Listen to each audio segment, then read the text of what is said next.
birth rate soaring. Lebih daripada 55,000 bayi dilahirkan sejak Perintah Kawalan Pergerakan MCO bermula pada 18 Mac hari itu.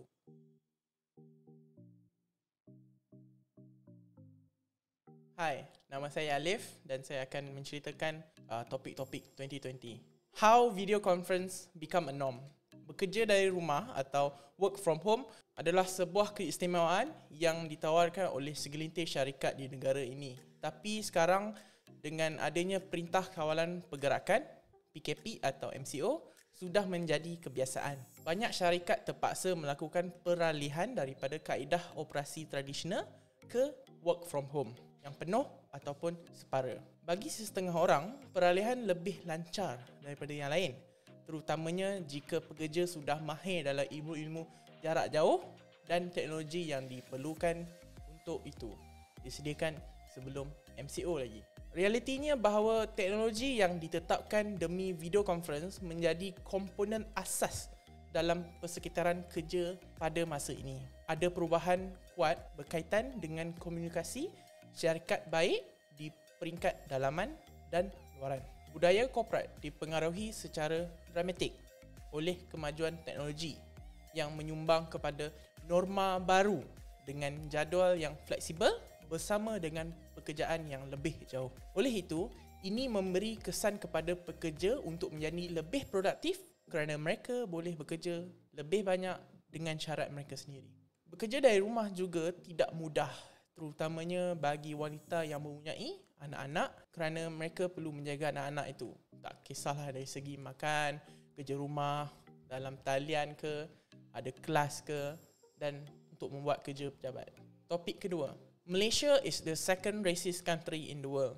Baru-baru ni kita dikejutkan dengan artikel di internet. Diskriminasi kaum di Malaysia adalah subjek yang sangat menyentuh hati walaupun pada abad yang ke-21 ni. Adalah satu perkara bagi rakyat Malaysia untuk bersikap perkauman antara satu sama lain, tetapi apabila diskriminasi kaum itu mendapat perhatian global, rakyat Malaysia tidak memandang ringan. Menurut tinjauan global baru-baru ini yang dilakukan oleh Indeks Mundi, Malaysia berada di tempat kedua kerana diskriminasi kaum. Hanya belakang Afrika Selatan je, South Africa.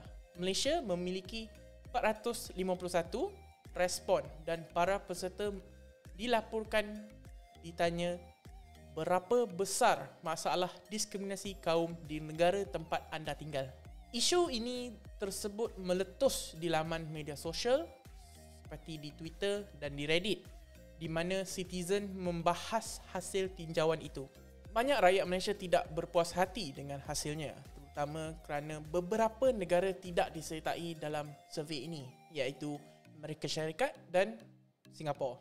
Tetapi kita juga perlu faham bahawa di Malaysia bukan sahaja masalah perkauman antara Chinese, Indian ataupun Melayu hanya wujud, tapi juga pada suku-suku kaum di Sabah dan Sarawak. Orang asli juga tidak dilupakan. Racism boleh terjadi dari beberapa bentuk, bukan sahaja melalui fizikal, ekonomi ataupun juga sosial, tetapi dari segi perundangan negara tersebut. Yes, masalah diskriminasi kaum antara kaum wujud di Malaysia. Kita semua perlu berubah untuk memajukan tanah air kita, tidak kira kaum. Topik ketiga, birth rate soaring. Lebih daripada 55,000 bayi dilahirkan sejak Perintah Kawalan Pergerakan MCO bermula pada 18 Mac hari itu. Terdapat lebih banyak bayi lelaki daripada bayi perempuan, dengan anak lelaki merangkumi 52% daripada keseluruhan 55,798 kelahiran yang dicatatkan oleh Jabatan Pendaftaran Negara JPN. Data tersebut untuk Sandesta dikumpulkan dalam tempoh MCO dan MCO bersyarat antara 18 Mac hingga ke 9 Jun. Selangor mempunyai jumlah kelahiran tertinggi iaitu 9,825, diikuti oleh Johor dengan 6,857 dan Kelantan 4,680. Walau bagaimanapun, JPN mengatakan jumlahnya mungkin lebih tinggi kerana tidak semua ibu bapa mendaftar kelahiran anak mereka kerana sekatan MCO. Malaysia dijangka mengalami lendakan ataupun kenaikan kelahiran bayi pada tahun Januari tahun depan. Kesan dari Perintah Kawalan Pergerakan MCO ataupun PKP, Ketua Unit Kesihatan Lembaga Penduduk dan Pembangunan Keluarga Negara LPKN, Dr. Hamizah Muhammad Hassan berkata, MCO dapat mempengaruhi kadar kelahiran negara pada awal tahun depan kerana majoriti pasangan yang sudah berkahwin harus tinggal di rumah.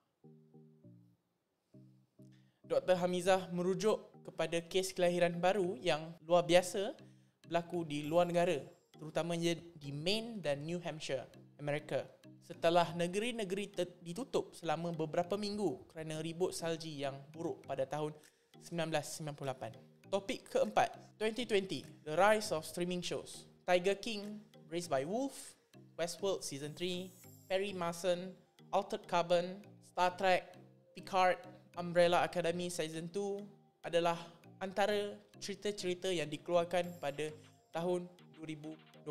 Apa yang saya cuba katakan adalah pada tahun 2020 ini dan tahun yang akan datang, banyak movie dan TV shows akan berpindah kepada streaming. COVID-19 sudah efek dunia filem dengan penutupan wayang-wayang dan kebanyakan movie sudah terpaksa ditangguhkan pengeluarannya. Kebanyakan filem studio membuat keputusan untuk mengeluarkan filem-filem mereka melalui streaming sites seperti Netflix, Amazon Prime, Disney Plus, Hulu dan banyak lagi. Baru-baru ini kita digemparkan oleh Disney bahawa mereka akan mengeluarkan beberapa streaming shows untuk tahun 2021 hingga ke 2023. Marvel dan Star Wars akan menumpukan cerita mereka melalui streaming. Terima kasih.